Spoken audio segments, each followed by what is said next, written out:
I aborted my 4-month pregnancy after finding out my husband was cheating, and served him divorce papers the next morning. When I tell people I aborted my 4-month pregnancy the morning after finding out my husband cheated, they look at me like I'm a monster. But they didn't see what I saw.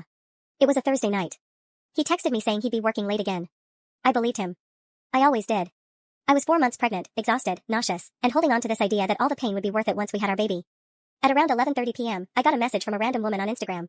I didn't know he was married. I thought you should know. Attached were screenshots, texts, selfies, voice notes. My husband. The man I was carrying a child with, telling another woman she made him feel alive again. I sat there, staring at my phone while the TV flickered in the background. My whole body went cold. He came home smelling like her perfume. I asked, "Did you enjoy your late shift?" He froze. I held up my phone. She told me everything. He didn't deny it. Just stood there with that pathetic deer in headlights look and whispered. It was a mistake. I laughed. You made that mistake for 3 months. He tried to reach for me. I stepped back. My belly brushed against the counter, and I remember thinking, this child deserves better than this. That night, I lay awake. He slept in the guest room like a coward. Around 4 a.m., I felt the baby kick for the first time. And I just broke. Because I couldn't imagine bringing a child into a world where their father was a liar, and their mother would cry every time she looked at him. At 8 a.m., I drove to the hospital. The nurse asked if someone was coming with me. No, I said. He's the reason I'm here. When it was over, I went home. He was sitting at the kitchen table, pretending to work. He smiled, actually smiled, until he saw the hospital band still on my wrist. His face went pale. You didn't. You did. You killed it.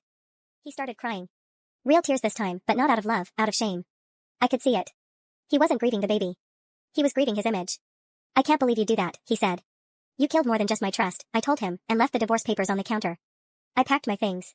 Didn't even take the framed wedding photo. The woman in that picture was gone anyway. 2 days later, he showed up at my mom's house crying in the driveway. We can fix this, he begged.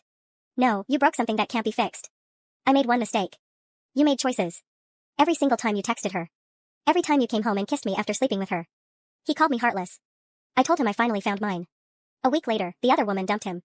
Apparently, she didn't know I was pregnant. When she found out, she posted the screenshots online and tagged him. Everyone saw. His job. His friends. His family. He called me again, screaming that I ruined his life. I laughed and said, you did that when you took off your ring. After that, silence. I moved out, changed my number, started therapy. I didn't want revenge. I wanted peace. He lost both. A few months later, I got an email from him. I still see you in my dreams. I replied. That's where I belong. Somewhere you can't reach. I used to think healing meant forgiving him. But it wasn't that. Healing meant forgiving myself, for loving a man who didn't deserve it. I didn't lose a husband. I lost a parasite. And with him gone, I finally grew back into myself. Now, when people ask if I regret it, the abortion, the divorce, the silence, I say no. Because the day I ended that pregnancy, I ended the cycle of betrayal, pity, and waiting for him to change. And I don't regret choosing myself. Not for a second.